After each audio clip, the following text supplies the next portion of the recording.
too short of 3 years for me. Awesome. And no, it wasn't COVID related. It was, that was just kind of Awesome.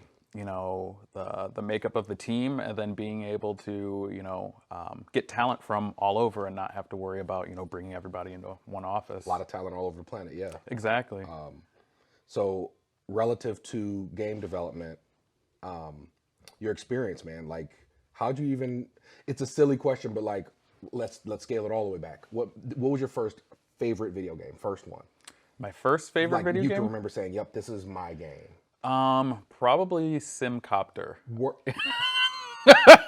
I'll try and do a cut in for you guys because I'm sure most of you don't.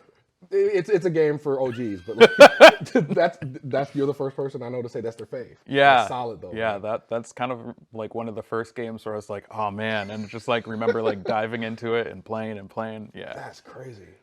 No, that was a really fun game. What about Simcopter, when you look back, do you think made it your favorite? Like, what about it? honestly, I haven't thought about that game in a while, but like looking back, like that's kind of like an early example of an open world game. Like if you think about GTA, where there's different vehicles and people walking around, like Simcopter did that. There's people walking around. There was a fire truck would show up. Yep. That's crazy, man. Because I was a SimCity 2000 kid. That was my thing. But like, so if that was your, what platform? PC. So it was a PC. So are you a PC gamer then? No. No, and we'll let that soak for a second. But like, how the label PC gamer has a thing. So aside from the label, you don't play on PC. no. I mean, I started out on PC. Like, Sure. we had a Nintendo growing up, but we didn't really use it that much. Sure. We got it, midway between the SNES and N64, and the N64 was like the first console that was mine. Okay. So I was a PC, family PC gamer up until then. But Okay, no, I understand that. That makes sense. That was very much my experience too with PC because I'm a PlayStation guy, Final Fantasy VII stuff. But like, you're not a PC gamer, and you answered that quick. Yeah. Why? What is it about PC games that you're like, that's not my thing? And it's like, I don't have anything against Of PC course games. not. No, and we're not doing that game. And, if my friends, release a game on PC, I'll buy it. Yep, absolutely.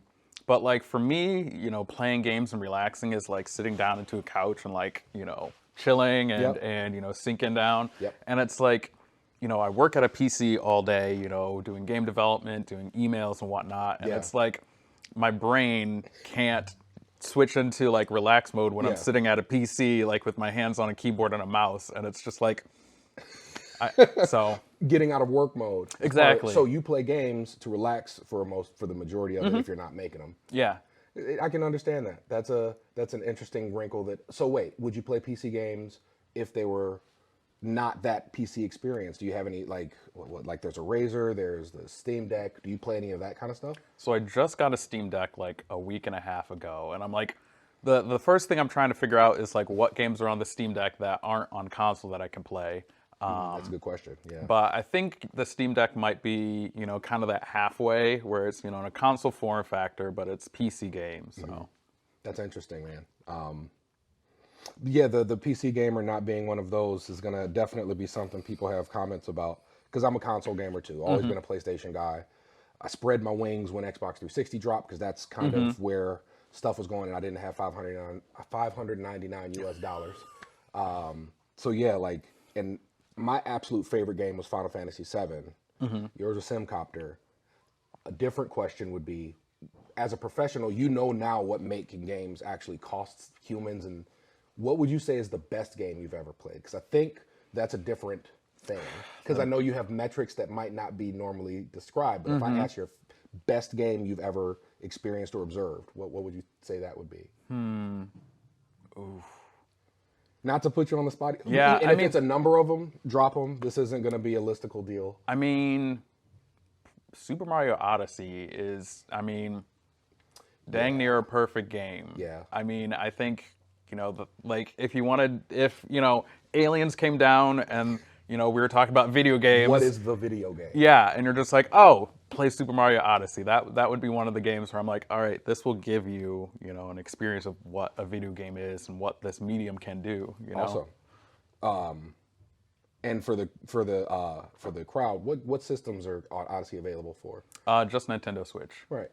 So Nintendo tends to do that. They make really. Do you think there's something about the culture, how Nintendo creates games? Do you know anybody that works in or around, because you're a Switch developer, in first party land? Is it a different game? Is there something in their magic? Like, do they have sauce that's just them that makes those games special? Yeah, and part of it is secret sauce because Nintendo is Yeah. notoriously kind of silent about what goes on behind the Protective, scenes. absolutely. Yeah, and they have their studios that do Zelda, their studios that do Mario games, and they're kind of insular and don't interact with a lot of the networking parts of the industry and things like that. But Yeah. I mean, they were the first. Were they the first or among the first larger publishers to do their own direct? I remember E3 dropped. yeah. They were like, "No, we'll do our own thing," and now that's where everybody is. So Exactly. That's an interesting dichotomy in the industry. And since we're talking industry stuff, like, and I don't know if it's even a fair question, but it was one I was thinking about. Do you think being a game developer makes enjoying games harder for yourself? Like, because you weren't always a developer. Did you always want to be a developer? Let's start all the way back. Yeah, there. yeah. So, I mean, yes and no. Because like the first time when I thought about like game development was on the N64. It was actually the first game I got when I got the console. Star Wars: Shadows of the Empire. There was a cheat code in it. Like you literally had to hold down, I think it was like 7 buttons and like move the joystick in this pattern. Like it was ridiculous. But it turned on debug mode. Oh, okay. And in debug mode, you could like change the enemy AI, you could change like the textures, you could like change all this like I have never heard of that. I did Yeah. not know that was a thing. you could change like all this intense stuff. Like you could even like crash the cart if you like added too many options and whatnot. And that was the first time when I was like, oh, like there's actually things that go on behind here.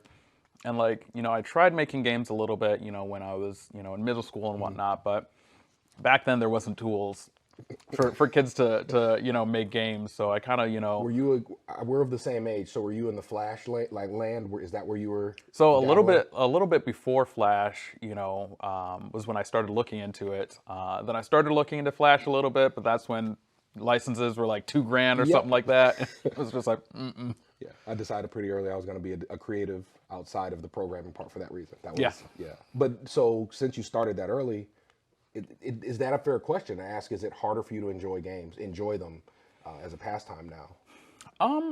I don't think harder. I think sometimes I enjoy them a little bit differently. Sure. Because sometimes, it's like, oh, I know, what went on with this team and, and whatnot. Or so sometimes does the human factor actually impact your appreciation of final products? Do you know people on other larger products? And there's tons of stories in the industry about different, circumstances in game development. Does your knowing that person affect those kinds of games? Yeah, I mean, positively and unfortunately negatively. Sure. If it's like, oh, one of my friends worked on this. I know they did this cutscene. It'll be like super awesome. I'll tell my wife, I'll tell my son. I'll be like, oh, come here, look at this. Yeah. But then, there's a flip side. Yeah. yeah, unfortunately, a lot of problems with the game industry. That we're working on. But sometimes it's like, I'm buying this game to support my friends, but I know that this wasn't the best work environment or man. things like that. So Yeah. It's not. Is it a place? Do you see yourself being a game developer?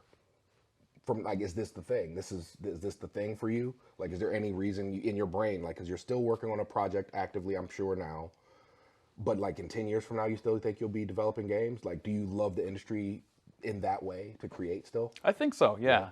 I mean, it's hard to I'm hoping that the industry will be a lot more different in 10 years. But yeah, once I kind of got, my first professional taste and I started, meeting other developers and making friends and collaborating on projects, like, I just love it. Awesome. And you went there. We'll touch it a little bit because I think it's a necessary conversation. Futureland is a conference. We're talking to and connecting entrepreneurs, creatives, tech-related people, and I was really grateful. Obviously, thanks, Camille, specifically, to hear the city's tech industries recognize that video games are a part of that discussion, and it needs to grow a lot locally.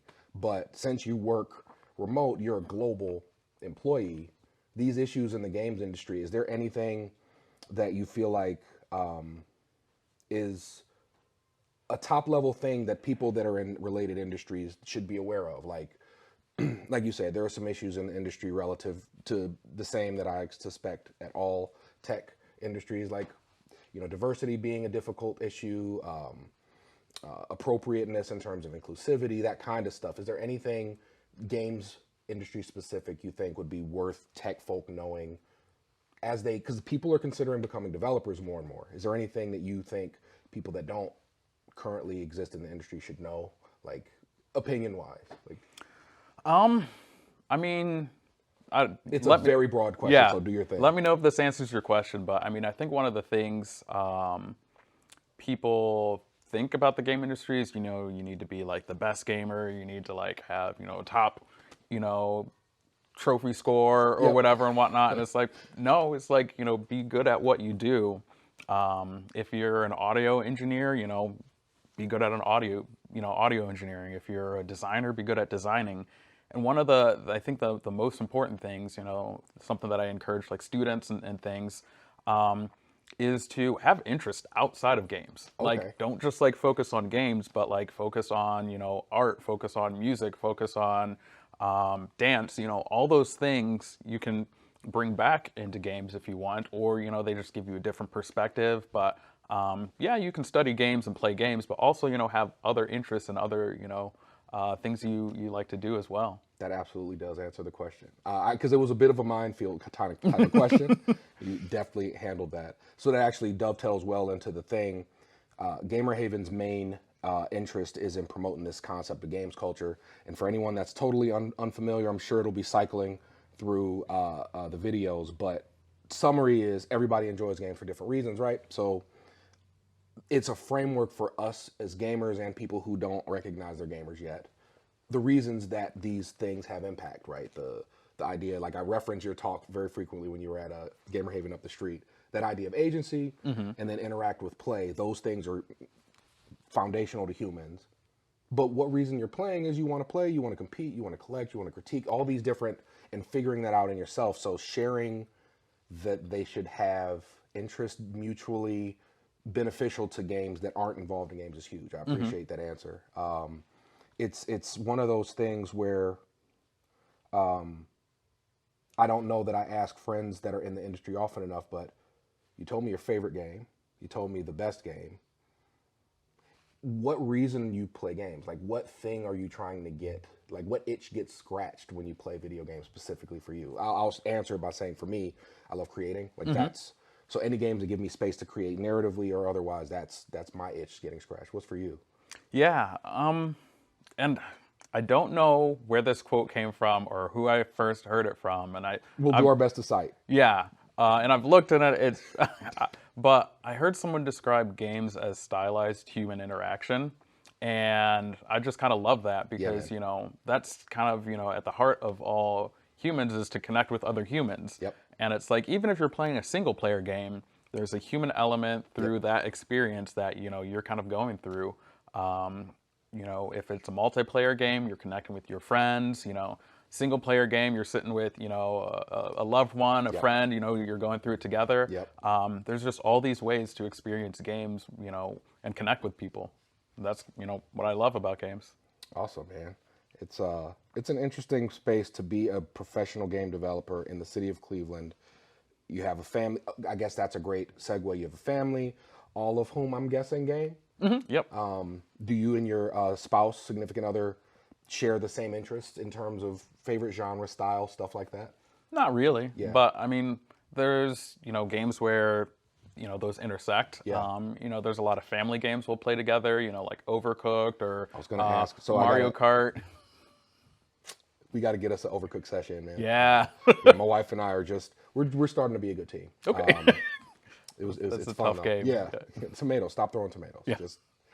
That's her yelling at me, by the way, not the other way around. But so you different interests, both in games. Is she a professional in the tech industries or related industries at all? No, she's in kind of the medical research industry at one of the universities. Awesome. That's awesome because I don't think that's another thing people understand well enough about professional games related industries, you don't. It's more broad than that. Like people are people, and that's an awesome point of reference. I won't dig too much into the family stuff, but you mentioned it. Bring other stuff into games. What's your hobbies outside of gaming right now? Right now, at least. Right now, I'm just recently starting to get back more into music. Awesome. I've been playing music my entire life, whether that's just, for fun or playing out at, different venues around Cleveland. Sure. So, I'm just playing around, maybe I'll record something, maybe I won't. Very cool. Uh, and then something that I'm new that I'm picking up is sewing. I did Very that, cool. a little bit when I was a young kid. Yeah. During the pandemic, we all had our like our hobbies. Our bread baking. Yeah. Everyone started making bread. It I seems like. tried making bread and it turned out like a giant biscuit, and I'm like, nope, not for me. Yep. So- I do not have that thumb either. Yeah, That's I why it sticks to overcooked. That's where the cooking happens. for me. Exactly. No, that's awesome. So, like, with regard to the sewing piece, are you, like, how much do you still get to do it now that you're, you've shipped a project? Is it a thing that's pretty active in your life? Not really, but that's now that the game's out and out the door and starting to live its life. There will be a sync for you guys to look at that game. It's really awesome. I'll try and throw a link to the trailer. It's really cool. Yeah, thanks. But now that that's out, I'm have a little bit more time, and then more importantly, brain space. To be able to do some of the other hobbies and whatnot. Man. That's really cool, man. Like, I really appreciate the time you've given just to be able to chat. I have two last things. First one, is there any other project? Because I would like you to share again what project just dropped and on what systems. But is there anything that you'd want, given that you have their ear, civic leaders that are interested in supporting a tech ecosystem that's diverse, funders, students, anything you want said that doesn't get a chance to get shared often? Is there anything you'd like to? So, shameless plug, but Please. shout out to the local game development group, the Cleveland Game Developers. One is one of the oldest games related organizations in the U.S. I think we're just about to hit it's either 17 or 18 years. Really? Yeah, I'm congratulations, man. Yeah. I knew it was a long time. I didn't realize it was almost 20 years. That's crazy. Yeah, I didn't found the group. Sure. There's somebody who founded the group years ago, but that's where I got my start. Working on games. I was studying computer science. I found the group. I started doing projects with them. I started doing game jams. I started helping out with workshops and things. Awesome. And we have a mailing list of over 2,000 people in the greater Cleveland area. And it's a super talented group. The number of professional, developers is growing, and I think it's just one of these communities that if we have the right catalyst, if we have a little bit more access to funding, a little bit more access to resources, that we can just kind of help potentially make Cleveland more known in the industry. Absolutely. Yeah, definitely. We'll make sure we link all things relative to the Cleveland Game Developers Group. That's an awesome plug. I'll plug your game from the beginning again. And then I guess, that last thing. So access to resources, you said, was an important deal. Are there spaces in the city that you feel are regularly able to be leveraged by game developers that are budding or super professional? Is that a thing that exists here yet that you've seen? So prior to the pandemic, there was a few places, but the pandemic kind of upended and flipped the rules on everything. So right now it's just kind of we're starting to feel out areas and whatnot. But to me, there hasn't been a place that's had a lot of gravity. But I feel like if they're willing to partner with helping educate people, with helping build a community. And not necessarily looking for the commercial outcome or being focused on hitting a certain number or metric or whatnot. I think it has the potential to really connect with a lot of people in the community. Very cool. So I'll do everything I can, obviously, and we'll stay in contact generally. And you would be seeing him at here, but he's. Is that a public information where you're going to be? Why you can't make it to Futureland? Yeah. I think I can probably announce it, but I'll be in Uruguay giving a giving a talk awesome, down there. So I'm really excited about that. We're important, but he's got friends in other parts of the planet, so I'm glad that they get to sample some of this stuff, because I think these conversations are really important. And Futureland giving us a platform, them giving you a platform, it feels 10 years is going to be better. I think I really do believe that. But no, man, I really appreciate the conversation. Yeah. And thanks everybody for listening. Please have fun for the remainder of the conference. We'll have some competitions going on and have other friends that we'll be conversing with, and you'll see shortly. So thanks. All right, thanks. Thanks. And cut.